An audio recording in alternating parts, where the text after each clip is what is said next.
I didn't even realize I'd been holding my breath until I got inside my office. My hands were shaking as I set my laptop bag down. The whole day felt wrong, heavy, like the air itself was watching me. Every time the door opened, my head snapped up. Every footstep in the hallway made my heart jump. By the time lunch rolled around, I hadn't done any real work. My eyes kept drifting back to my phone, to the Facebook page of the repair shop. I kept refreshing it over and over, expecting to see something, anything. A post about a break-in.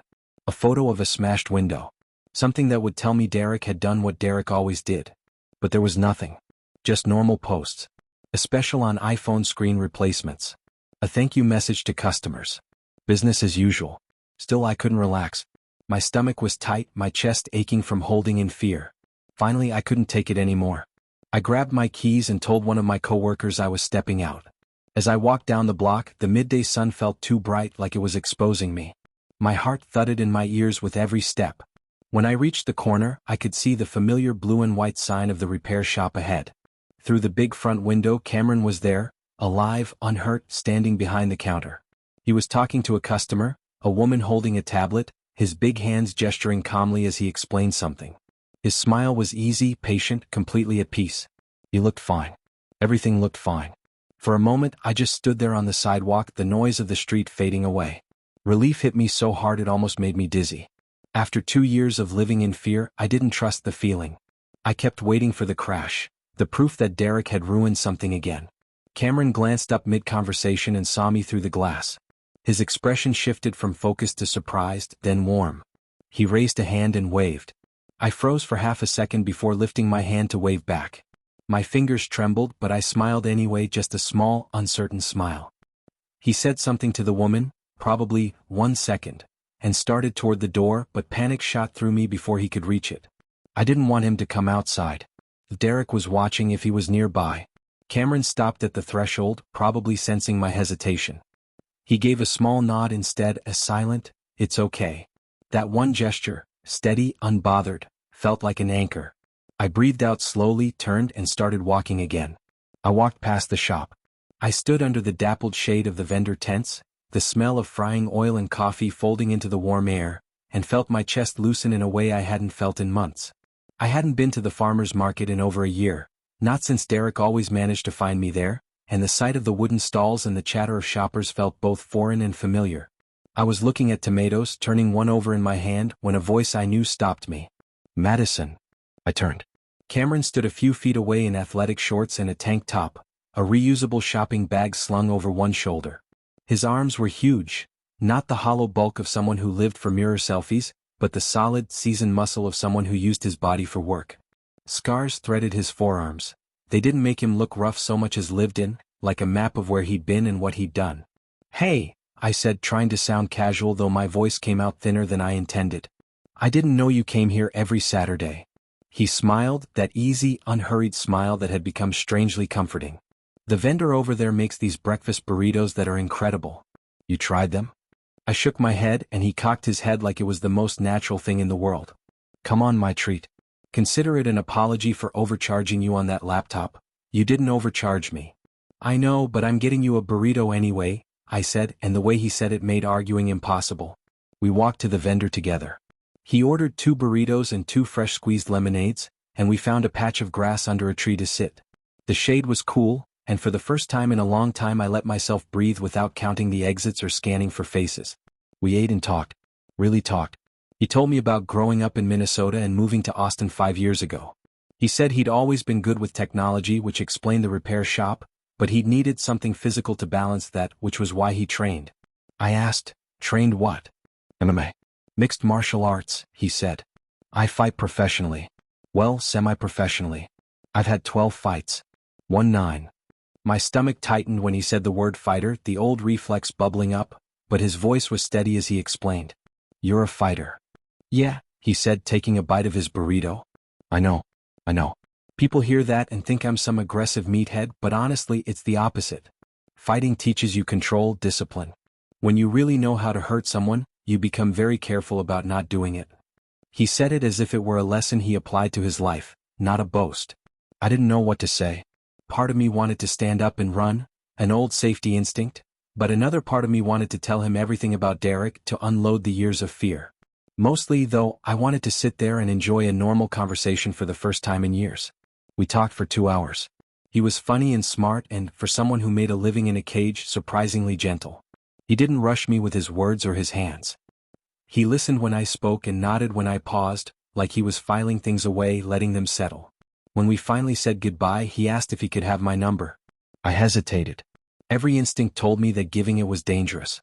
Every part of me that had learned caution in the form of survival screamed. But I was tired, bone tired of being afraid, and I found myself reaching for my phone. "Can I have your number?" he asked again, patient. I gave it to him. That night his text lit up my screen. "Thanks for the farmer's market. That was nice. Would you want to get dinner sometime?" I stared at the message for 10 minutes before I let my fingers move. I typed, "I need to tell you something first." He sent back, "Okay." So I told him everything about Derek, about the threats, the pattern of men around me getting hurt or scared off, about how I hadn't dated in 2 years because I didn't want anyone else to suffer.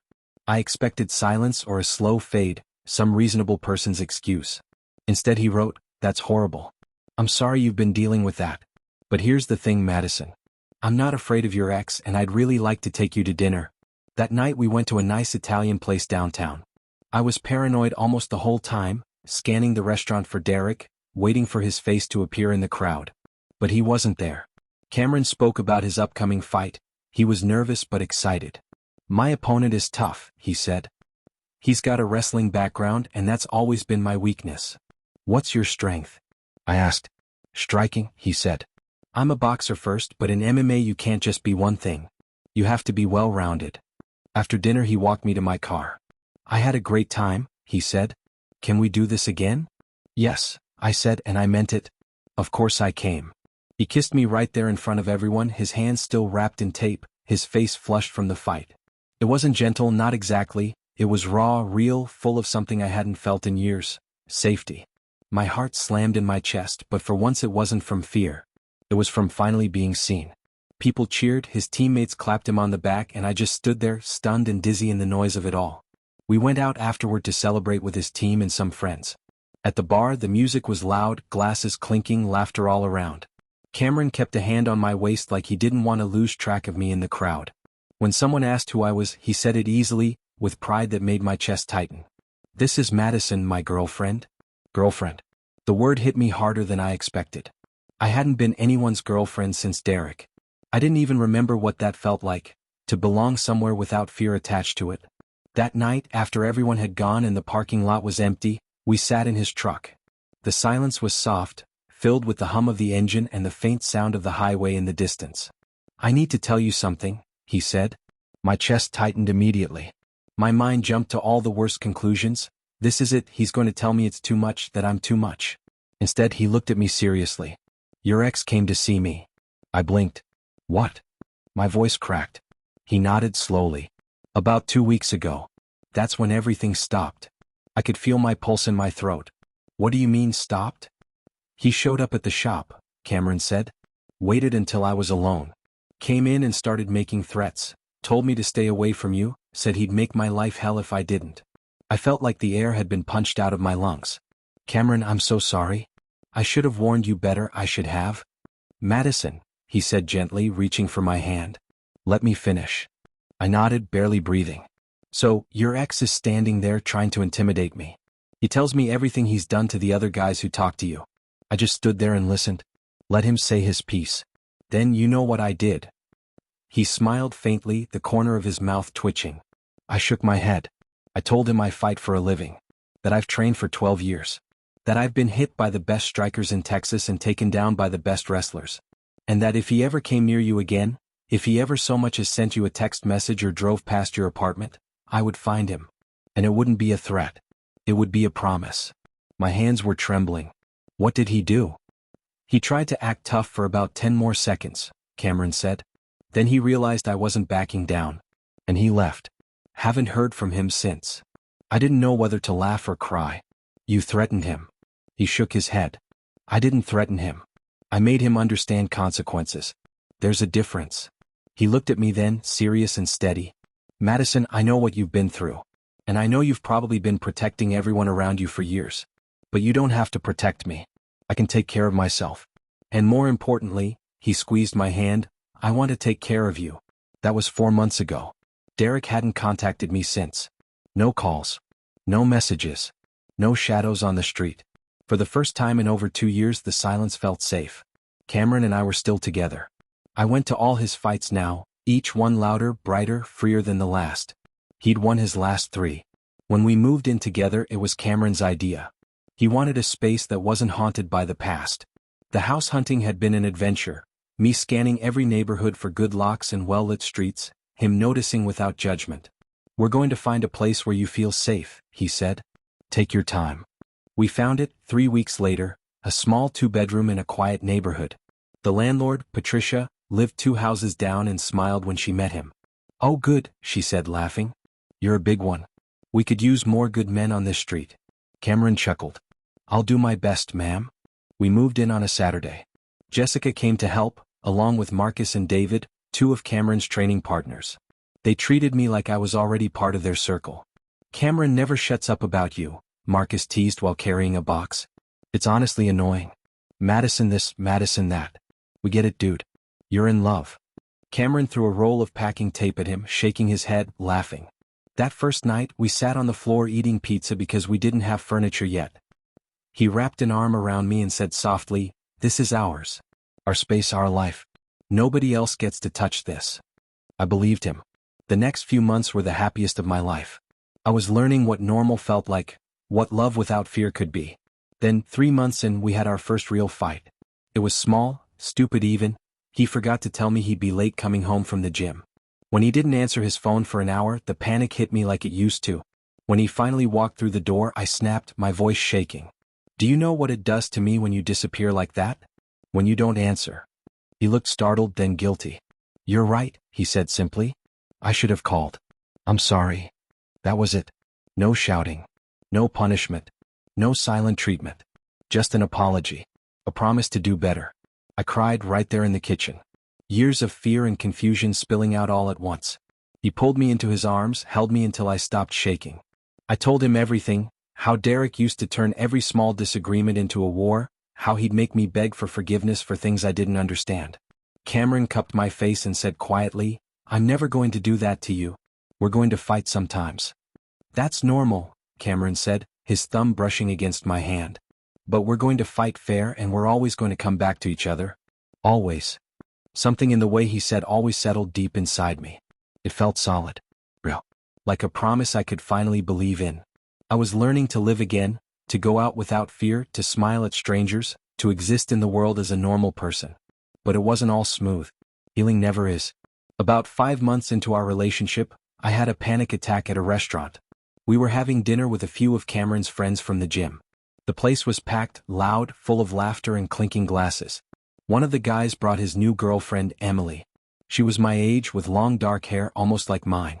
She seemed sweet, talking easily with everyone, but then she started telling a story about her ex-boyfriend.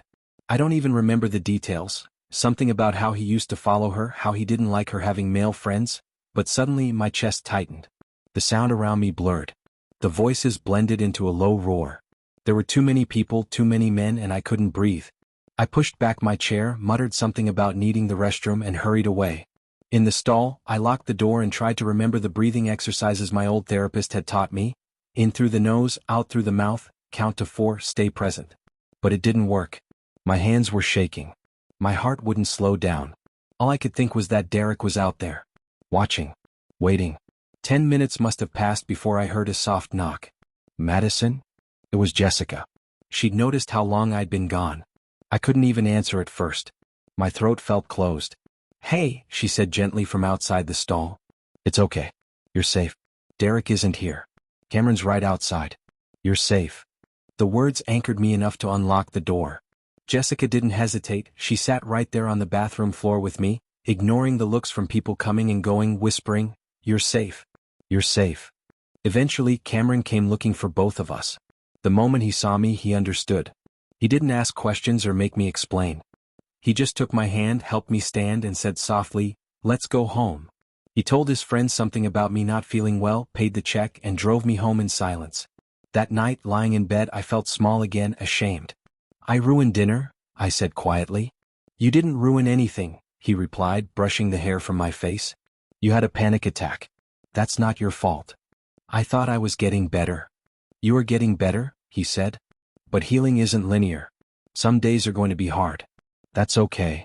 He convinced me to see a therapist again. Her name was Dr. Lisa Chin. Cameron had laughed when I noticed they shared a last name. She specialized in trauma and recovery. Dr. Chin was good. She didn't make me relive everything but helped me piece it together in a way that made sense. She said, "You can't control other people's actions, Madison. You can only control your response. And you responded by surviving. That takes strength." The words stuck with me. Slowly I started feeling like myself again.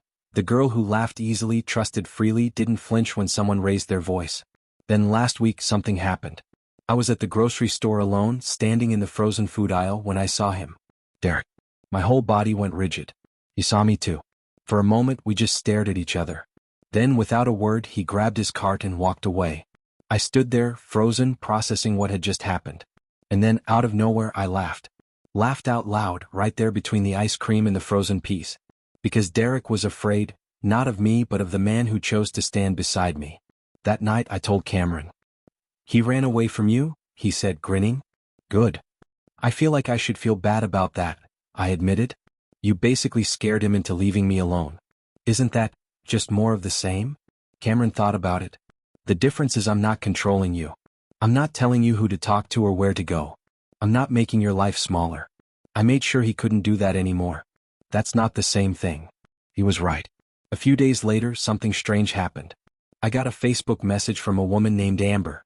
I didn't recognize her name, but her profile said she lived in Austin. The message read, "I hope this isn't weird, but I heard through a mutual friend that you used to date Derek Morrison.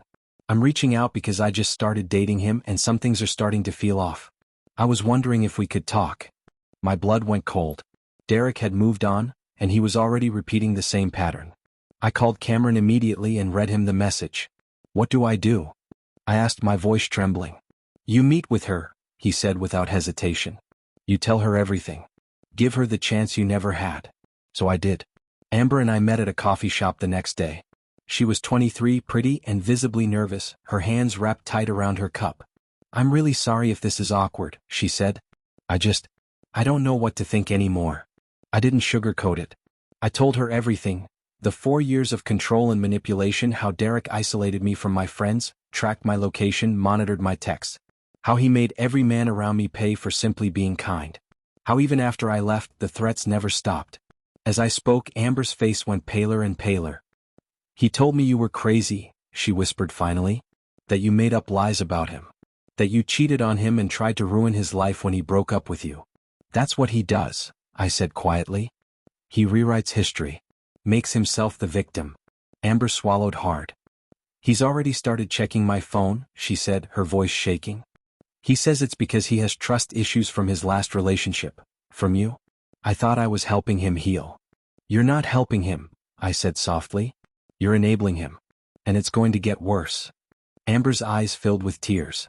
She stood up abruptly, mumbling a thank you before rushing out. I watched her go, my stomach twisted. I didn't know if she'd take my advice or not.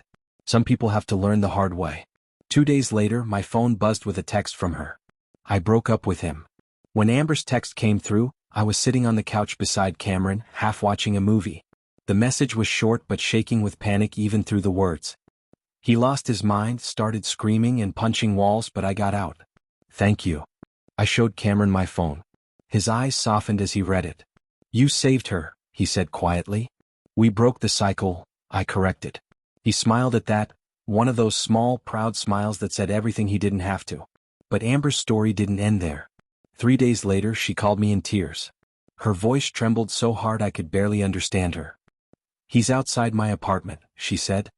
"He's been out there for an hour just sitting in his car watching my window. I called the police but they said unless he does something, there's nothing they can do." My stomach turned cold. "Where do you live?" I asked. She gave me the address.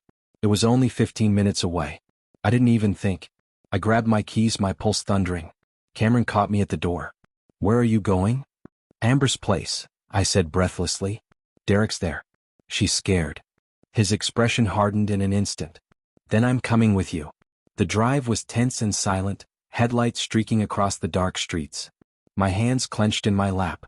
When we pulled up, I saw Derek's car immediately, parked across the street, engine idling, his silhouette visible in the driver's seat, head tilted up toward one of the lit windows. Cameron's jaw flexed. He parked right behind him, cut the engine, and before I could say anything he was out of the truck. I watched through the windshield as he walked right up to Derek's car. The sight made my heart hammer, fear and awe twisting together. Cameron knocked on the window once, hard. Derek rolled it down, scowling. I couldn't hear the words, but I saw the exchange unfold. Derek's face twisted with anger, his mouth moving fast. Cameron didn't flinch. He just stood there, steady, calm, immovable. Whatever he said next, it made Derek's expression shift. The anger faded into something else. Fear. Derek started the car, his hands fumbling on the wheel, and sped away. Cameron walked back to the truck, expression even, voice quiet when he said, "He's gone." I exhaled shakily. "What did you say to him?" He leaned back in the seat, still watching the empty street. I reminded him of our last conversation. He said, "And I told him that if he ever harassed you, me, or anyone else in your life again, I'd make sure everyone in Austin knew exactly what kind of person he is, including his employer." "His employer?" I repeated. "I did some research after he came to the shop," Cameron said. "Derek works at a financial firm downtown. They've got a code of conduct policy. I doubt they'd be thrilled to know one of their employees is stalking multiple women." I stared at him. "You researched him?" He nodded once. "Of course I did. Know your enemy. That's fighting 101. We went up to Amber's apartment. She was shaking when she opened the door but managed a tearful, "Thank you." We stayed with her for an hour, sitting in the small living room, watching the street through the blinds until we were sure Derek wasn't coming back. Before we left, I handed her Dr. Chen's card. "Therapy helps," I said softly. "Trust me." That weekend, Cameron and I were back at the farmer's market, the same spot where we'd had our first real conversation. We sat under the same tree, burritos in hand, the air warm and familiar.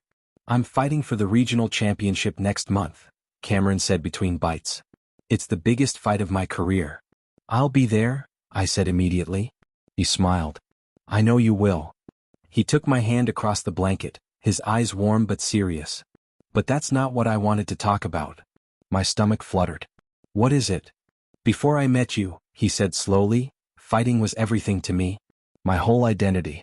My whole purpose. But now I don't know. It's still important, but it's not everything anymore. You're everything." My heart pounded. "Cameron," I started, but he laughed, squeezing my hand. "I'm not proposing," he said quickly. "Not yet anyway. I just wanted you to know that meeting you changed my life. You made me remember that there's more to life than fighting.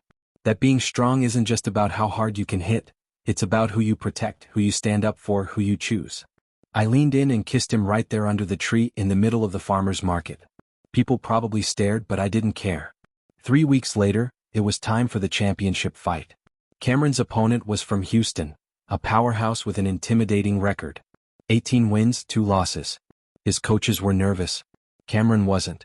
"I'm ready," he told me the night before. "I've trained harder for this than anything in my life. But even if I lose, I've already won, because I have you." The fight was brutal. 5 rounds of blood, sweat, and heart. By the third, his face was swollen, but he never stopped. Every hit that landed on him made me flinch, but every time he rose again, I cheered louder. Jessica sat beside me, gripping my hand so tightly it hurt. In the final minute of the last round, Cameron landed a perfect combination. His opponent went down. The referee stopped the fight. Cameron won. The crowd erupted.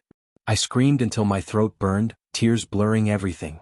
Jessica was laughing and jumping beside me, but all I could see was him, Cameron, standing in the center of the cage, battered and brilliant, holding up his fists in victory. Later, in the locker room, his eye was nearly shut, his knuckles raw, but his smile was unstoppable. "We did it," he said. "You did it," I said, wiping a tear from my cheek. He shook his head. "No, You think I could have focused on training if I was constantly worried about some psycho threatening you? You freed me just as much as I freed you." He was right. We had saved each other. A few weeks after the championship, Cameron got offered a contract with a bigger promotion. Better pay, better exposure, tougher opponents. It meant more travel, more risk, more time apart. "What do you think?" he asked one night. "Should I take it?" "Absolutely," I said without hesitation. "This is your dream. I'm not going to hold you back." "You could never hold me back," he said, pulling me close. "Come with me, to the fights, to the training camps, to everything. I don't want to do this without you. So that's what we did. I went remote with my design job and we started traveling. I watched Cameron fight in Dallas, San Antonio, and Las Vegas. The crowds were always deafening, the air thick with adrenaline and sweat, the cage lights washing everything in gold and shadow. He won some, he lost some, but through it all he was happy. And when he was happy I was too. His first loss was the hardest. It happened in Las Vegas against a fighter who'd been training for 15 years. Cameron fought beautifully, fast, focused, fearless, but the other guy was just better that night. When the final bell rang and the judges announced the decision, I saw it, the small, quiet flicker of disappointment on Cameron's face. Afterward, in the hotel room, he didn't speak for a long time. He just sat on the edge of the bed, his shoulders slumped, staring at nothing. The silence between us was heavy but not cold. You fought well, I said softly, sitting across from him. Not well enough, he said, his voice low. You can't win every fight, I said. That's not how this works. I know, he murmured, dragging a hand over his face. It's just hard. I wanted to win that one for you. I sat beside him, close enough that our knees touched. Cameron, I said gently, I don't need you to win fights for me.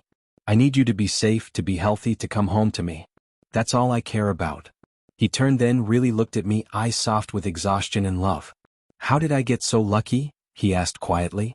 I smiled. We both got lucky. 6 months into his new contract, we were in a hotel room in Phoenix the night before another fight.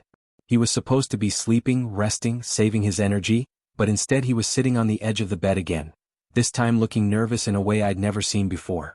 What's wrong? I asked, setting my book aside. Nothing's wrong, he said, standing up. Actually, there's something I've been meaning to do. He crossed to his gym bag, unzipped it, and pulled out a small box. My heart stopped. Madison, he said, his voice trembling just slightly, I know I said I wasn't proposing at the farmer's market, but that was months ago. And I've been carrying this around to every fight, waiting for the right moment. Then I realized something. There is no right moment. There's just us. And I don't want to wait anymore. He opened the box. Inside was a simple ring, beautiful and perfect. Will you marry me? He asked. For a second I couldn't speak. The room blurred through tears that came before I could stop them. I nodded, holding out my hand. He slid the ring onto my finger and then we were both crying, these huge, messy, happy tears that didn't need words. The next night he won his fight. When the announcer handed him the mic, he said into the roar of the crowd, "This one's for my fiancée." That was 2 months ago. Now we were planning the wedding, something small, intimate, filled with only the people who mattered. Jessica was going to be my maid of honor. Cameron's brothers were flying in from Minnesota. Wedding planning had been interesting. Cameron wanted to be involved in everything, which was sweet and honestly hilarious. This giant fighter sitting across from me at a bakery, a fork in hand, tasting different cake samples like he was judging a title match. I want lemon, he said during our tasting. But with the raspberry filling. Ooh, I said, surprised. That's actually really good. The baker smiled. You two are meant for each other. We decided on an outdoor wedding, small and beautiful, about 40 people. Cameron's gym was letting us use their outdoor training area, which sounded strange until you saw it. String lights, an open view of the hills, and soft wind curling through the trees. It's where we became who we are, Cameron said one night as we walked the space together. Seems fitting. Last week I got another Facebook message. This one was from a man named Tyler. I heard you know Derek Morrison, it said. I'm a private investigator. I've been hired by his current girlfriend to look into some threatening behavior. Would you be willing to give a statement? Apparently, Derek had found another victim, a woman named Rachel. But Rachel was smarter than the rest of us. She'd hired a PI before things got too bad. I agreed immediately. I gave my statement. Ember did too. Then Tyler called again. We found 5 other women, he said. All with similar stories. We're building a pattern of behavior case. Would you be willing to testify if it goes to court? I looked over at Cameron. He was at the stove, moving around our kitchen like he'd always been there. Our kitchen. Our home. Our life. Yes, I told the PI. I'll testify. 3 weeks later he called again. Derek's been served with a restraining order, he said. And the district attorney is considering charges for stalking and harassment. It's looking good. I called Amber immediately to tell her the news. She started crying. It's really over, she said. It's really over. That night, Cameron and I celebrated, Not with champagne or a fancy dinner, but sitting on our couch watching a movie, just being normal. You did it, Cameron said during a commercial break. We did it, I said. All of us. Every woman who came forward. You know what the best part is? He asked, smiling faintly. Derek has to live with the fact that he lost. Not to me, not to some guy, but to all of you. You took your power back. He was right. The preliminary hearing was set for 2 months later. Right after our wedding, the prosecutor called me to go over my testimony. Her name was Victoria, a woman in her 40s who'd been handling domestic violence cases for 15 years. I've seen a lot of cases like this, Victoria told me. But I've rarely seen this many victims willing to come forward. You should be proud. I'm just tired of being scared, I said. You won't have to be scared anymore, she said firmly. Not after this. The wedding planning continued. Cameron's mom flew in early to help. She was exactly what I'd imagined, warm, funny, and completely in love with her son. The moment she saw me, she opened her arms, pulled me into a hug that felt like home, and said softly, "Thank you for loving my boy." Top of form. Bottom of form. He's been through a lot, Cameron's mom said softly, her hand resting over mine. Lost his dad when he was 17. Fighting helped him process that anger. But you, she smiled, eyes shining, you made him happy. Really happy. I hadn't known about Cameron's dad. He'd talked about his family before, his brothers, his mom, but never that. The words lingered with me long after she said them. That night, when it was just the two of us, I asked him. Your mom told me about your dad, I said quietly. I didn't know. Cameron's face softened, but his eyes dropped to the floor. Car accident, he said after a pause. Drunk driver. My dad was coming home from work. Gone in an instant. I'm so sorry, I said. I didn't know. He nodded, still quiet.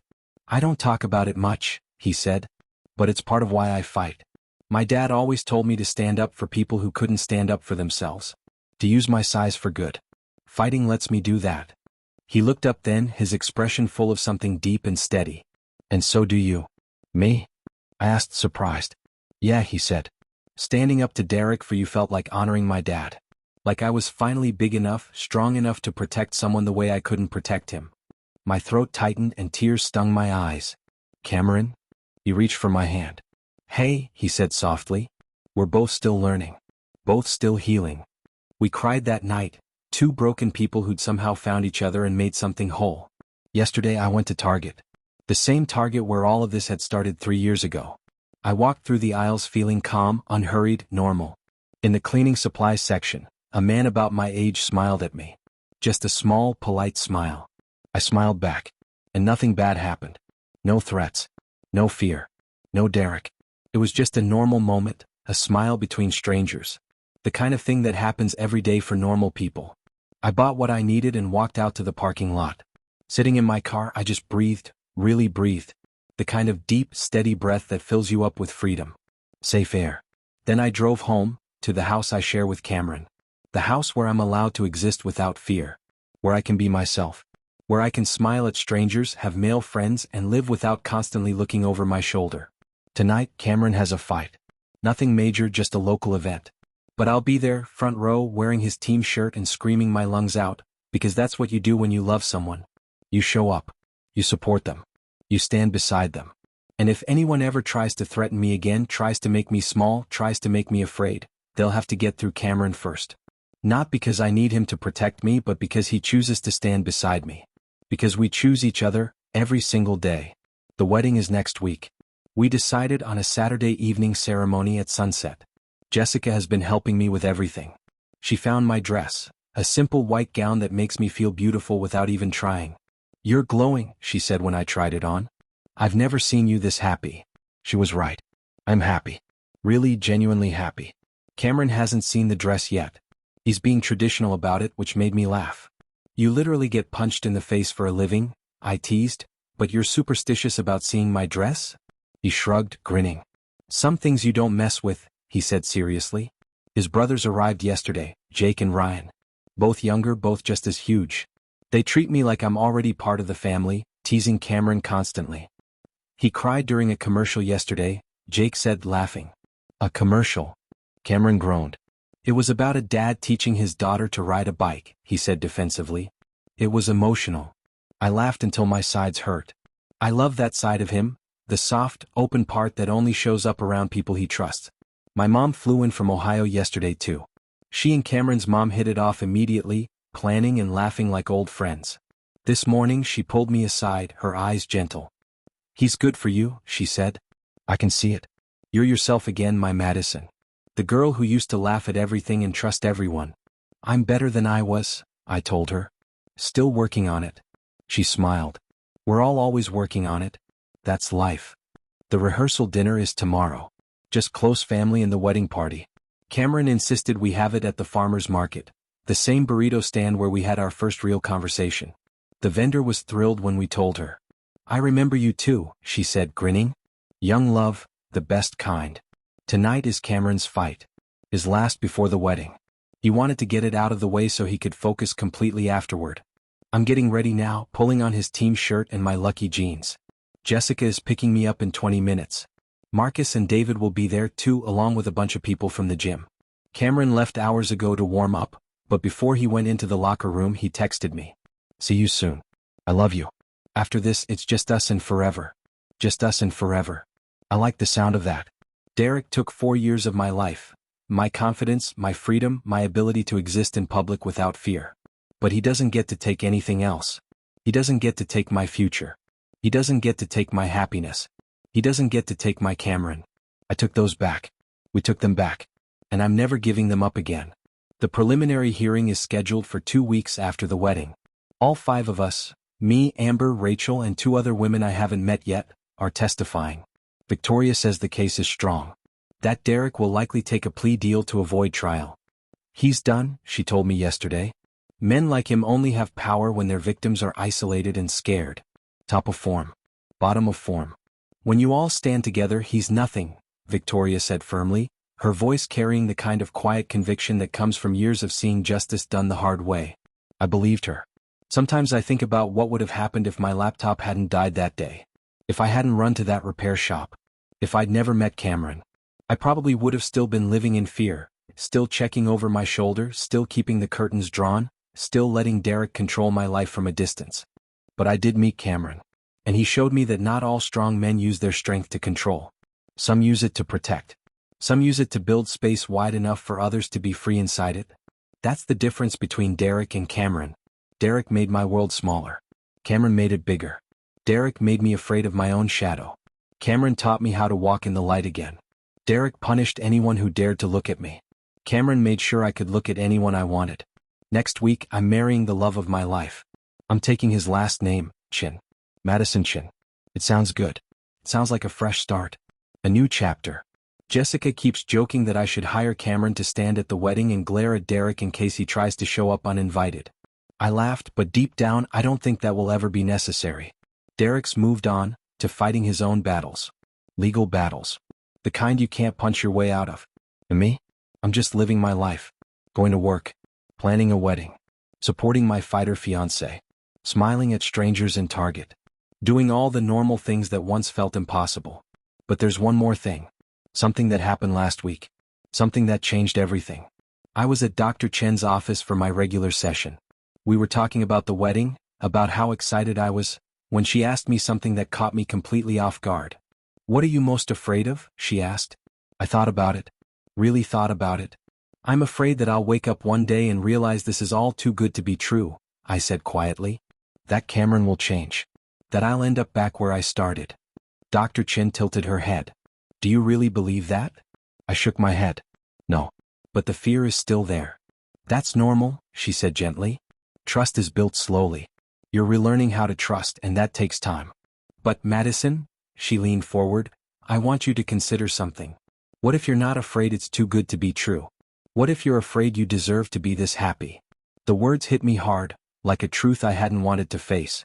She was right. Part of me still believed I deserved what Derek did to me. That somehow I'd earned it. "You didn't deserve what happened to you," Dr. Chin said, as if reading my thoughts. "And you do deserve to be happy. Cameron knows that. Jessica knows that. Everyone in your life knows that. Now you just need to believe it yourself." I took a deep breath. "I'm working on it," I said softly. The fight tonight went well. Cameron won by decision. It wasn't his cleanest fight, but he won. Afterward we went out for burgers with the whole team. The energy was easy and joyful, laughter bouncing around the table. Between bites, Cameron grinned and said, "Next fight will be after the honeymoon. I'm taking a month off. No training, no fighting, just me and my wife." My wife. The words echoed in my chest. I'm going to be someone's wife. Cameron's wife. We're honeymooning in Minnesota. Cameron wants to show me where he grew up, introduce me to old friends, visit his dad's grave. Feels right. Important. Like closing one chapter and beginning another. Tonight, lying in bed, the lights low and the air quiet, Cameron turned toward me.